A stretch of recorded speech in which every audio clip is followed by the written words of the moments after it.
Assalamualaikum. Waalaikumsalam. Masya Allah. Puan, sihat? Alhamdulillah sihat. Sihat Cik Alhamdulillah. Amir. Bab 15. Alhamdulillah, sihat. Mati sebagai motivasi. Tajuk dia serius kan malam ni. Bukan tajuk malam ni tak. Ya. Malam lain tak serius. Tapi malam ni punya tajuk ni dia kepada satu benda yang itulah motivasi lah mati.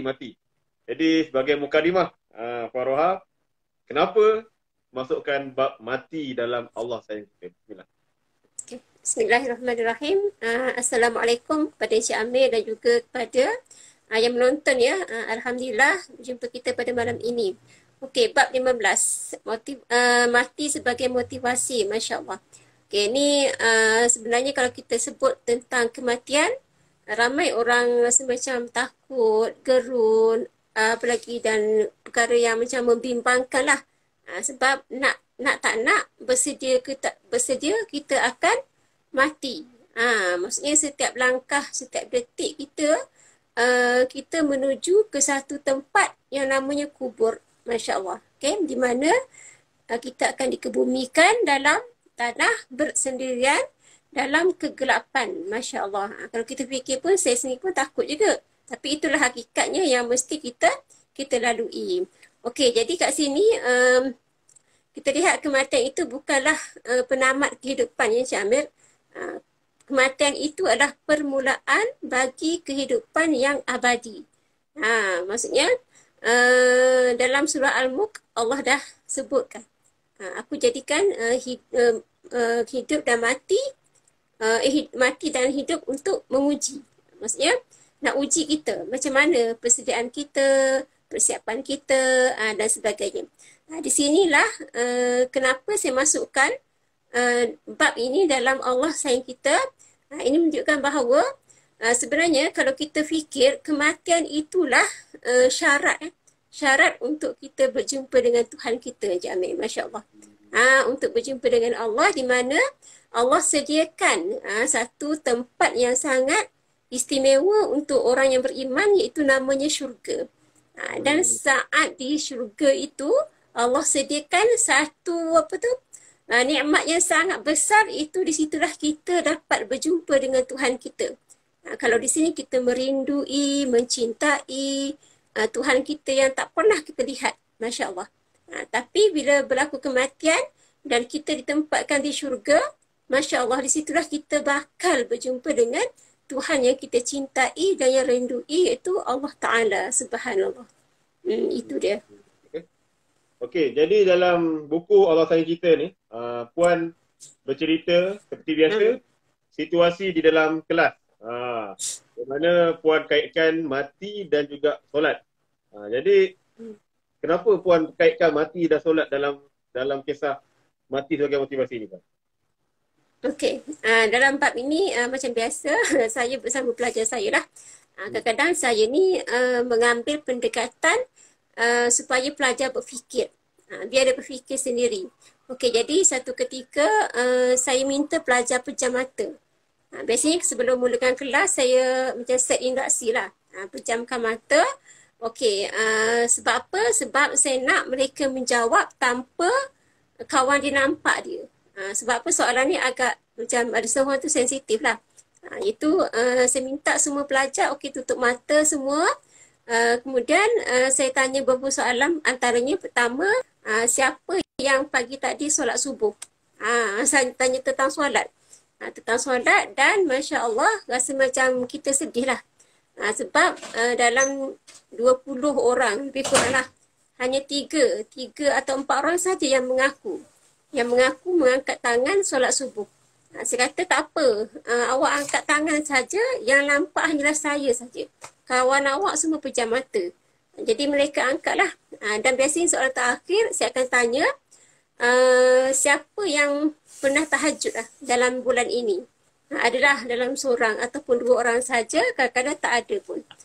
Jadi itulah, dan kadang-kadang saya tanya bila kali terakhir awak tahajud? Ada yang jawab masih SPM. Saya kata nasib baik ada SPM. Kalau tak ada SPM, agak-agaknya tak pernah tahajud rasanya. Mereka macam, yelah ada yang macam muka serius, muka yang gelap-gelap pun ada. Sebab yelah SPM tu kadang-kadang cikgu yang buat program kan, program camp solat dan sebagainya, motivasi. Masa itulah ada program Qiyamul Kalau tak ada mungkin awak tak pernah bangun malam. Di situlah saya nak kaitkan dengan kematian. Kemudian selepas itu barulah saya pasang satu video. Mungkin kita pernah tengok kot Bila Tiba tu kan, yang lagu apa tu, Ungu, kumpulan Ungu tu. Yang lagu gempa bumi, macam seolah berlaku kiamat tu kan. Masa tu pelajar semua diam. Ada yang menangis, ada yang macam rasa takut. Kemudian lepas kelas saya tanyalah, apa perasaan awak?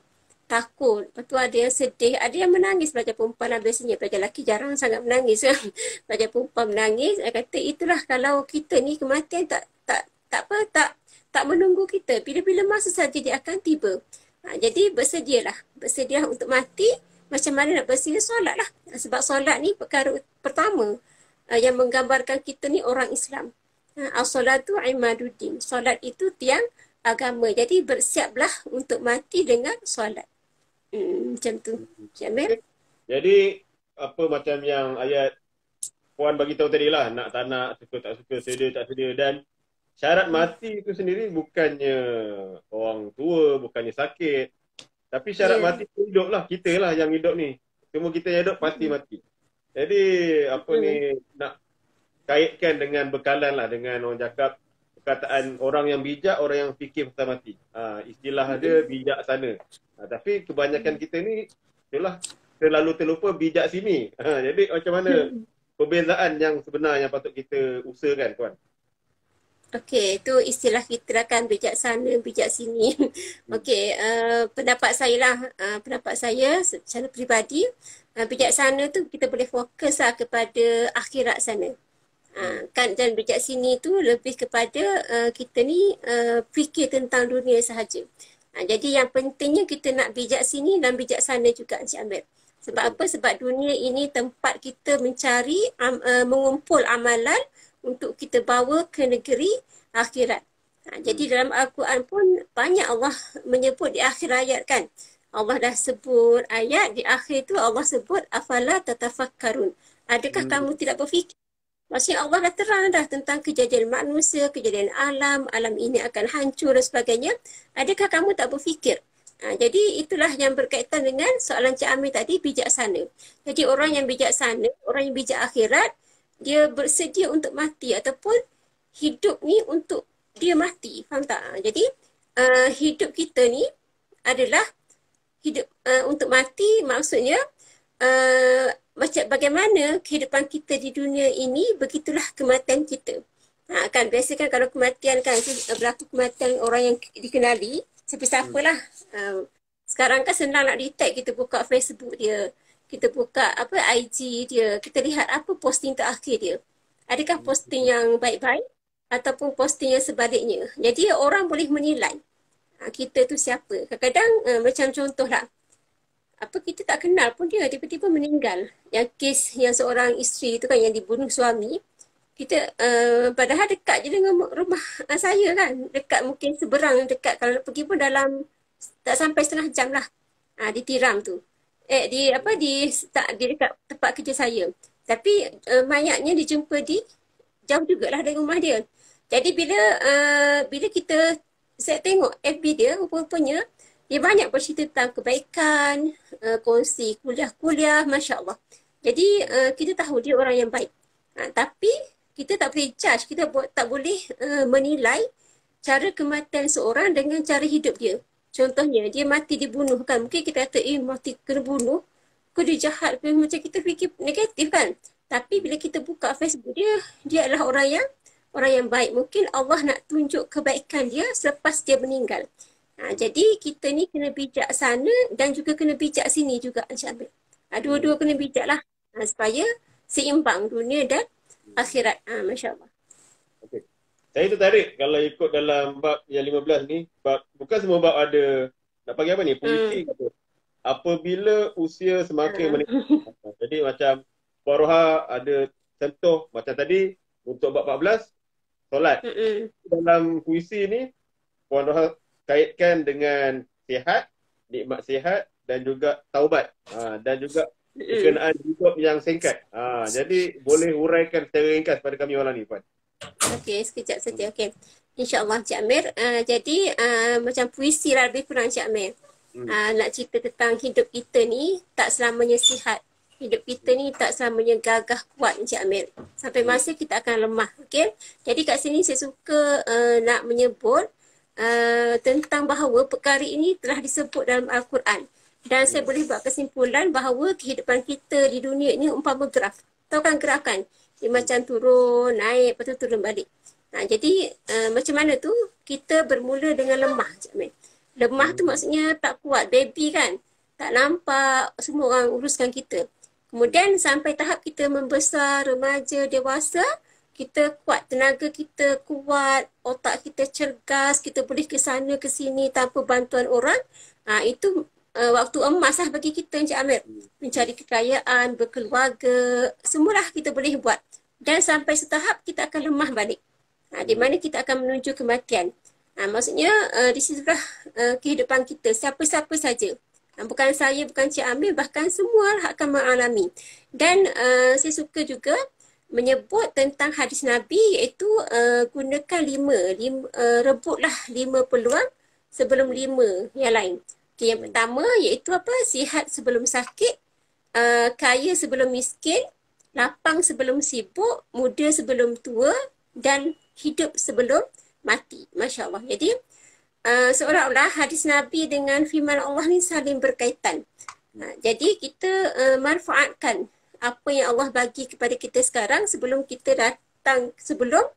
menyesal di kemudian hari. Menyesal kat dunia tak apa Encik Amir, boleh bertaubat, boleh minta maaf, boleh buat baik. Tetapi bila menyesal selepas meninggal, menyesal di akhirat sana dah tak guna. Sebab dalam Al-Quran kan ada banyaklah dalam surah apa? As-Sajadah, dalam surah beberapa surah lain menyebut tentang ramai orang-orang yang telah meninggal tu menyesal dan minta, ya Allah kembalikan aku ke dunia. Sebab apa? Sebab nak buat baik, nak apa lagi, nak beramal soleh, nak bersedekah dan sebagainya. Jadi kita sebelum kita menyesal di akhirat sana, kita gunalah peluang yang Allah bagi pada hari ini untuk membuat kebaikan dan manfaatkan kehidupan kita. Itulah Encik Amir. Dia ibaratnya apa yang kita ada masa sekarang lah. Yang lepas, malah kita tak boleh ulang. Akan datang kita tak tahu siapa mati dulu. Jadi nak tak nak sekarang ni lah kita kena macam ayat yang dalam puisi ni. Sesungguhnya hidup ini hanya sekejap. Ingatkan diri, taubat. Jadi satu pesanan yang padat dan kesimpulan mati sebagai motivasi Puan. Okey, jadi kesimpulan dia nasihat sajalah sebagai apa kita panggil sebagai ingatan bersama untuk saya dan juga untuk semua. Jadi beramallah sebelum kita meninggal. Kerana kita nak berlaku penyesalan di kemudian hari di mana ahli syurga pun yang masuk syurga menyesal dengan kebaikan yang dibuat. Kenapa aku tak sedekah banyak? Kenapa aku tak buat baik lagi? Sebab tak sangka dengan balasan Allah yang sebegitu rupa. Masya Allah. Jadi beramallah selagi kita diberi nyawa. Masya Allah. Sebelum kita dimasukkan ke dalam kubur. Itu sajalah Cik Amir. Jadi terima kasih banyak Puan Roha kerana berkongsi satu motivasi bagi saya. Betul lah. Bila sebut mati ni insyaAllah segala keseronokan tu insyaAllah kita akan sedarlah yang semua sementara lah. Kita nak hidup yang sebenar dekat akhirat dan bolehnya dalam syurga lah.